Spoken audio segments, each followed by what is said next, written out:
3 দিন আগে ঠিক হওয়া বিয়েটা আজ ভেঙে গেল। পাত্রীর নাম সূচনা।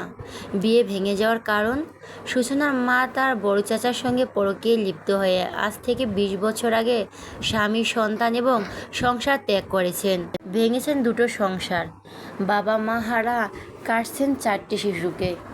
বড় চাচার বড় ছেলের বয়স তখন 7, ছোট ছেলেটার বয়স 4 আর সূচনার বয়স ছিল 2।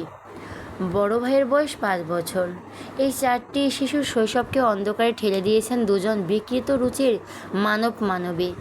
কে জানতো আজ এত বছর পরও সেই ঘন অন্ধকার দূর হবে না। অন্ধকার রুমের হাঁটুতে মুখ গুজে বসে আছে সূচনা। তার কর্ণে বারবার প্রতিধ্বনিত হচ্ছে পাত্রের মায়ের বলা শেষ কথাগুলো। দেখো না, লিমনের সঙ্গে তোমার 4 বছরের সম্পর্ক আছে বলে চোখ বন্ধ করে তোমাকে পুত্রবধূ করে নেওয়ার মতো মানুষ আমি না। তোমার পারিবারিক বিষয় লিমন আমাকে কিচ্ছু জানায়নি। গতকাল পর্যন্ত আমি অন্ধকারে ছিলাম। বিয়ের মতো একটা বিষয়ে কোনো কিছু লুকিয়ে রাখা যায় না। এক্ষেত্রে তোমার ভারী অন্যায় করেছো, জীবিত মানুষকে মৃত বানিয়ে। কিন্তু সত্য কোনো দিন চাপা থাকে না।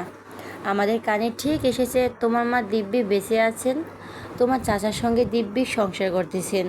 বেহায়াপনা যে নারী করতে পারে সেই নারী গর্ভজাত সন্তান আমার বাড়ির বউ হবে, এটা আমি স্বপ্ন কল্পনা করতে পারি না।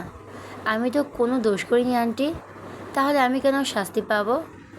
সার যতই ভালোই হোক না কেন, কুমড়ার বীজ মিষ্টি কুমড়া ধরবে না মা। 2 হাতে কর্ণদ্বয় চেপে ধরল সূচনা। সর্বাঙ্গ থরথর করে কাঁপছে তার। 2 চোখ বেয়ে নোনা পানিতে স্রোত নামছে। চারদিক থেকে যেন বিরতিহীনভাবে প্রতিধ্বনিত হচ্ছে, সার যতই ভালো হোক, চাল কুমড়ার বীজ মিষ্টি কুমড়া ধরবে না মা। আচম্বিক চিৎকার করে উঠল সূচনা। আমি ঘেন্না করি ওই মহিলাকে। ভাইয়া, ভাইয়া তুমি কোথায়? ওই মহিলার জন্য আমার সব শেষ হয়ে গেল ভাইয়া। তুমি কেন আমাকে সেই 2 বছরে গলা টিপে মেরে ফেললে না? আমি সহ্য করতে পারছি না, এই প্রত্যাখ্যান মেনে নিতে পারছি না। দরজায় কট করে শব্দ হলো। রুমে প্রবেশ করলো বলিষ্ঠ দেহের অধিকারী একজন পুরুষ। এলোমেলো পায়ে সুইচবোর্ডের কাছে গিয়ে কাঁপা কাঁপা হাতে সুইচ টিপ দিল। ঝকঝকে আলো ফিরে এলো অন্ধকারে আচ্ছন্ন রুমটায়। বড় ভাই রুদ্রকে দেখে সূচনা ঘন ঘন নিঃশ্বাস পেল। অসহায় চোখে ক্ষণকাল ভাইকে দেখে হঠাৎ ডুকরে উঠল। 2 হাতে মুখ চেপে বাঁধ ভাঙা কান্নায় ভেঙে পড়ল পূর্বের ন্যায়। কালো রঙের কাবলিতে আচ্ছাদিত দেহখানা ধপাস করে মেঝেতে বসে পড়ল। বনের থেকে কয়েক হাত দূরত্ব বসে। ফলশ্রুতিতে তার এলোমেলো উস্কো খুস্কো ঘাড় ছোঁয়া সব এলোমেলো চুলগুলো সামনের দিকে নেমে দাঁড়িয়ে গোপ ভর্তি গুঁড়ো গম্ভীর মুখটা ঢেকে দিল। বার কয়েক তপ্ত নিঃশ্বাস ত্যাগ করলো সে। সূচনার কান্না তখনও থামেনি। কোনো প্রকার সান্ত্বনার বাণী শোনালো না রুদ্র। আদুরে হাত বাড়িয়ে কাছে টেনেও নিল না বোনকে। মাথায় হাত রেখে ভরসাও দিল না। 2 হাত মুষ্টিবদ্ধ করে দাঁতে দাঁত চেপে শুধু একটি প্রশ্ন করল, লিমনের মতামত কী? সঙ্গে সঙ্গে ক্রন্দনরত কণ্ঠে জবাব দিল, ওর পরিবারে ওর মায়ের সিদ্ধান্তই শেষ কথা।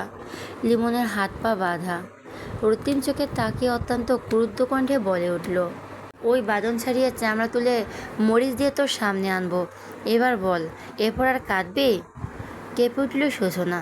আতঙ্কিত হয়ে কান্না থেমে গেল তার। উস্কো খুস্কো চুলের ভাঁজে ভাইয়ের ক্রুদ্ধ দৃষ্টিজোড়া দেখে অন্তরাত্মা পুনরায় কেঁপে উঠল। সে খুব ভালো করে জানে তার ভাইয়ের বৈশিষ্ট্য সম্পর্কে। ভীষণ রকচটা, ভয়ানক জেদি, তীব্র খ্যাপাটে। এখন যদি সম্মত হয় তাহলে লিমনকে কেউ রক্ষা করতে পারবে না। কিন্তু সে চায় না লিমনকে, যে পরিবার তার করুণ সত্যটা জেনে তাকে প্রত্যাখ্যান করেছে, সেই পরিবারে কোনো মতেই সে যেতে চায় না। সবচেয়ে বড় কথা, যাকে ভালোবেসে ওই পরিবারে যেতে চেয়েছিল, সেই লিমনই এখন অন্য সুরে কথা বলছে। যে সুরে আর যাই হোক ভালোবাসা নেই। ভালোবেসে ভালোবাসাহীন সম্পর্কে জড়ানোর মতো ব্যর্থতা এই পৃথিবীর বুকে আর একটিও নেই। সারা জীবন সঙ্গীহীন কাটাবে, দরকার নেই তার ঘর বাঁধার। যে মেয়ের জন্মদাত্রী 2টো ঘর ভেঙেছে, সেই মেয়ের সত্যি ঘর বাঁধার অধিকার নেই। সমাজের লোকেরা তো আঙুল দিয়ে তাকে দেখিয়ে দিল। না ভাইয়া, যে ছেলে 4 বছরের সম্পর্ককে গুরুত্ব না দিয়ে পরিবারের পরামর্শকে বেশি গুরুত্ব দিয়েছে, সে ছেলেকে জীবনসঙ্গী করা আমার পক্ষে সম্ভব নয়। রুদ্র চোখ দুটো জল জল করে উঠল। ওই চোখের ভাষা পড়ে ফেলল সূচনা। মাথা নাড়িয়ে বলল, আমি তোমার বোন। আমার ভালোবাসার ঠুনকো বলে আমার আত্মসম্মান ঠুনকো নয়। স্বস্তির শ্বাস ফেলল রুদ্র। বলল, কান্না থামবে কিভাবে? আজ কাঁদতে দাও না ভাইয়া। যে মহিলা আমাদের বাবার ঘর ভেঙেছে, যে মহিলার জন্য আমার কোনোদিন ঘর সংসার হবে না, এতদিন লোকে মুখে শুনেছি, আজ সচক্ষে দেখলাম, দোকানে স্পষ্ট শুনলাম। কাঁদতে না পারলে মরে যাব, কাঁদতে দাও। বাবা ঠিক বলেন, মানুষ মরার চেয়েও স্বপ্ন মরার কান্না বেশি ভয়ঙ্কর। নির্বিকার দৃষ্টিতে তাকে কথাটি বলে উঠে দাঁড়ালো রুদ্র। দু হাতে সম্মুখে আসা চুলগুলো পিছিয়ে ঠেলে দু চোখ ফাঁক করে বড় বড় শ্বাস ছাড়ল। কিছু সময় রুমে জুড়ে পায়চারি করে হঠাৎ জড়সড় হয়ে বসে থাকা সূচনার দিকে তীক্ষ্ণ দৃষ্টি নিক্ষেপ করলো। বলল, তোর ঘর হবে, তোর বর হবে, তোর একটা ভরা সংসার হবে। ওই মহিলার জন্য তোর জীবন আমি নষ্ট হতে দেব না।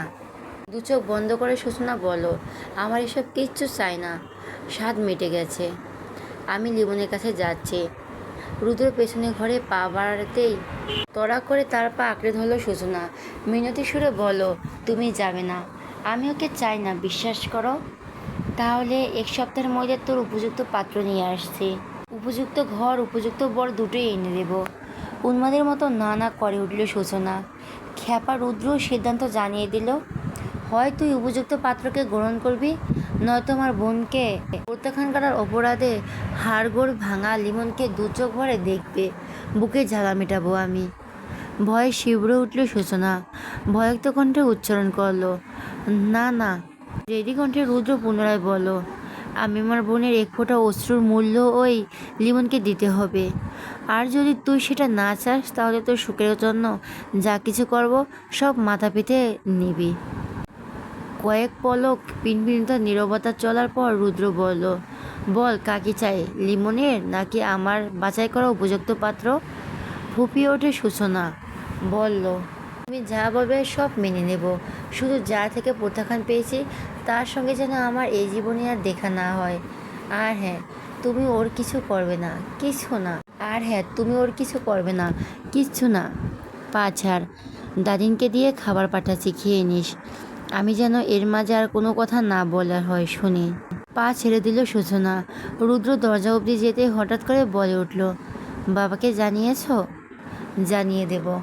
ছেড়ে দিল সূচনা। রুদ্র দরজা অবধি যেতে হঠাৎ বলে উঠল, বাবাকে জানিয়েছ? জানিয়ে দেব। বেলা 12টায় রুদ্র ফোন এলো। বিছানা জুড়ে শরীর ছেড়ে গভীর ঘুমে তলিয়েছিল সে। হঠাৎ ফোনের শব্দে বিরক্ত হয়ে রিসিভ করতেই ওপাশ থেকে তার চেলা ঝিনুক নামের ছেলেটা বলল, বস, দাদিন যে ছেলেটার খোঁজ নিতে বলেছিল নিয়েছি, সব ঠিকঠাক ছিল, কিন্তু এখন আর বাইকে একটা মেয়েকে দেখতে পাচ্ছি। পিছু নিয়ে দেখে কাহিনী কোন পর্যায়ে গড়ায়। ঝিনুককে আর কিছু বলতে না দিয়ে শোয়া অবস্থাতেই পাশ থেকে সাদা রঙের কাবলিটা তুলে গায়ে জড়িয়ে জড়াতে জড়াতে উঠে বসলো। দু চোখ ডলে চট করে বিছানা ছেড়ে ওয়ালেট, মোবাইল, গাড়ির চাবি আর সিগারেট প্যাকেট নিয়ে তড়িৎ গতিতে বেরিয়ে পড়ো। 15 মিনিটের মাথায় পরিচিত শহরের এক ন্যাশনাল ভার্সিটির সামনে এসে গাড়ি থামলো। তার গাড়ি দেখে ঝিনুকে রাস্তার ওপার থেকে ডাক দিল, বস। ঠোঁটে কোণে সিগারেট চেপে ধোয়া ছাড়তে ছাড়তে রুদ্র বেরিয়ে এলো। ঝিনুক সহ আরও পাঁচটা ছেলে এগিয়ে এসে ঘিরে ধরল তাকে। বলিষ্ঠ বুক, পেশিভর হাত টান টান করে দাঁড়িয়ে ঝিনুকের দিকে সরু চোখে তাকালো। সঙ্গে সঙ্গে গড় গড় করে ঝিনুক বলতে লাগলো, মেয়েটার সাথে সেই যে ঢুকেছ আর বের হওনি। পাশ থেকে অল্প স্বল্প হাসির শব্দ ভেসে এলো। রুদ্র দাঁত কিরমির করে বলল, শালা, কথা ধরন তো অন্য কিছু বোঝালো। ঝিনুক মাথা নাড়ল। তৎক্ষণাৎ পাশ থেকে আবির নামে রুদ্রর বন্ধু বলে উঠল, ওই রুদ্র, ওই তো ওই একটা মেয়ে, ওই মেয়েই তো ছিল। আবিরের উত্তেজিত কণ্ঠ শুনতেই চট করে বাঁদিকে ঘাড় বাঁকালো রুদ্র। দেখতে পেলে ছোটোখাটো দুটো মেয়ে এগিয়ে আসছে। গেট পেয়ে রাস্তার ডান পাশ দিয়ে হাঁটা ধরলো মেয়ে দুটো। এদের মধ্যে একজন নন স্টপ কথা বলছে। কথাগুলো শুনতেও না পেলেও মুখের ভঙ্গি আর দু হাতের নাচানাচির দিকে বুঝতে পারল ভয়াবহ রকমের ইন্টারেস্টিং কোনো টপিক নিয়ে বর্ণনা চলছে। এতটাই ইন্টারেস্টিং যে পাশের জনকে একটি কথা বলার সুযোগ দিতে না সে রাজি নয়। ভুরুটা কুঁচকে গেল রুদ্রর। বিরক্তিতে কপালে 3টি ভাঁজ ফেলে জিজ্ঞেস করলো, দুটোর মধ্যে কোনটা ছিল সেটা বললে নাকি দুটাই ছিল? ঝিনুক জিভ কেটে বলল, ওই যে জিন্স প্যান্ট গোলাপি জামা পরা মেয়েটা। আবির বলল, যেটা বকবক করছে থামছেই না ওইটা। সিগারেট শেষ দুটো টান দিয়ে সপ্তপর্ণের শেষ অংশটুকু ফেলে দিল রুদ্র। তর্জনী দিয়ে কপালে মাঝ বরাবর কয়েকবার চুলকে গম্ভীর স্বরে আদেশ দিল, ঝিনুক তুই যা, সরাসরি প্রশ্ন কর, মাহিবের সঙ্গে ওর কী সম্পর্ক? রিলেশন থাকলে সেটা কত দিনের? জেনে আয় কুইক।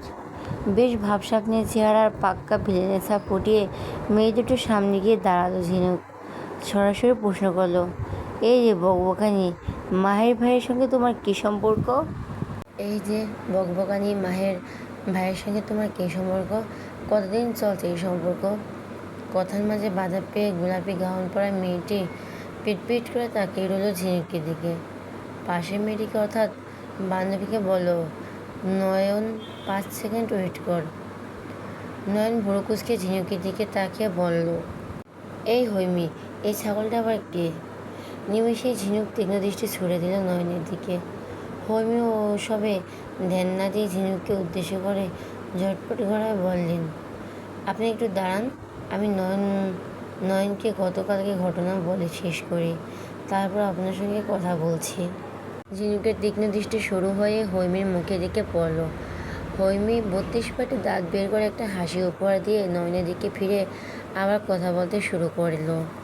2 মিনিট পেরিয়ে যাওয়ার পর ওপাশ থেকে রুদ্র চোখ রাঙালো ঝিনুককে। আবির গালাগাল শুরু করলো, কিন্তু ঝিনুকে পুনরায় হৈমিকে প্রশ্ন করতে উদ্যত হয়ে হৈমি, ঝিনুক, নয়ন দুজনকে গল্প শোনাতে লাগলো। গল্পের শেষ প্রান্তে যেতেই হঠাৎ মিঠেলাকে দেখতে পেল।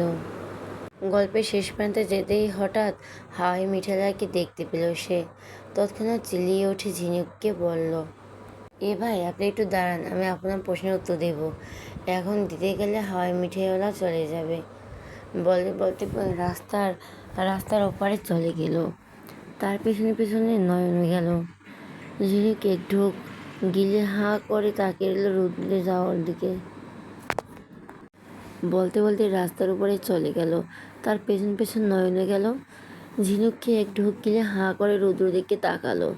আবির বলল, এই শালা আহামকের মতো হাঁ করে মেয়েটাকে দেখতে গেলি, কিন্তু কিছু শুনছস? আয় এদিকে আয়। এদিকে সে মেয়েটি এগুলো এসে ঝিনুকে বলল, ভাই, আমার তো সুযোগই ছিল না। কী সব বললো কিছুই বুঝলাম না। কানের ভেতর গড় শব্দ শুনলাম, আমার মাথা কিলবিল করতেছে।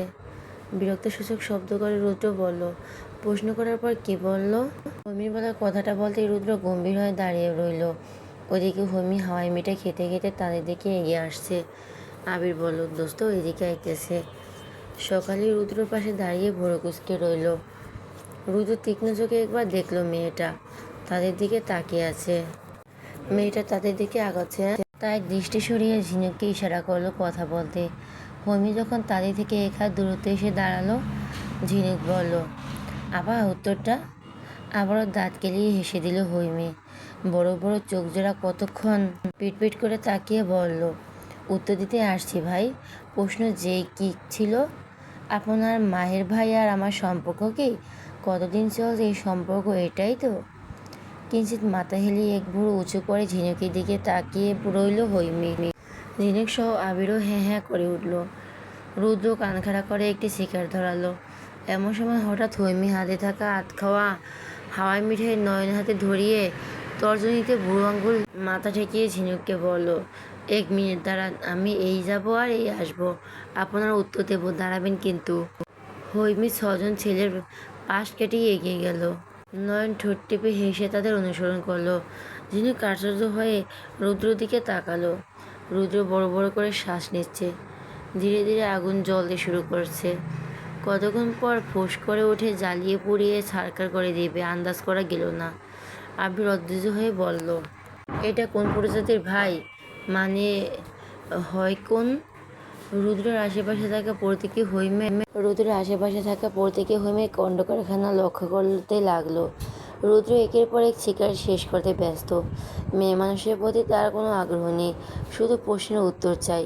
কিন্তু তার চারপাশে ঘিরে মেয়ে মানুষের প্রতি তার কোনো আগ্রহ নেই, শুধু প্রশ্নের উত্তর চাই।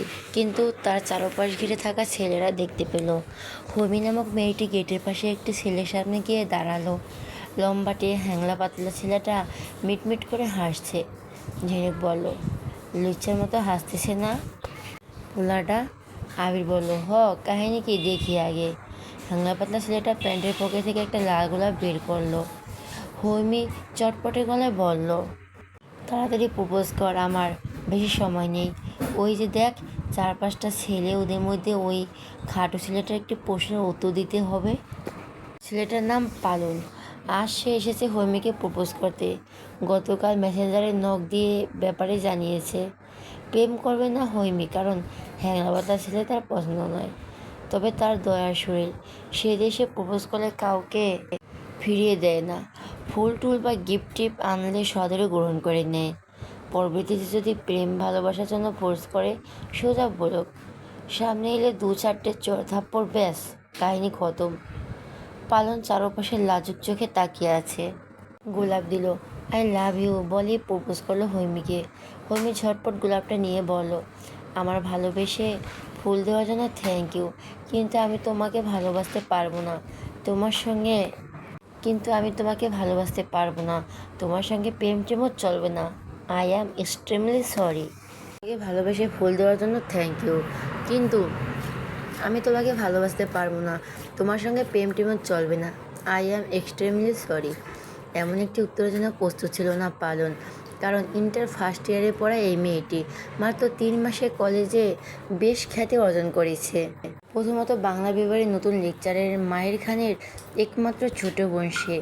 দ্বিতীয়ত এই মেয়েটি ভয়াবহ রকমের বিচ্ছ। সর্বক্ষণ তার মাঝে একটা ছটফট ভাব বিরাজমান। সিনিয়র আপু ভাইদের অনেকেই তাকে ভীষণ ভয় করে চলে, অনেকে আবার খুব ভালোবাসেও। সবচেয়ে বড় কথা, সিনিয়র আপুরাই তাকে বেশ স্নেহ করেন। এর পেছনে অনেক বড় একটি কারণ আছে। তার সুদর্শন লেকচারার ভাইটি 28 বছর বয়সী অবিবাহিত সুদর্শন লেকচারকে পেলে অনার্স পড়ুয়া অবিবাহিতা মেয়েরা বেসামাল অনুভূতিতে লুটোপুটি খাবেই। বয়স সবে 17 হলেও ভাইয়ের মতো বোনটিও কম নয়। এর চেয়ে দ্বিগুণ উজ্জ্বল গায়ের রং তার।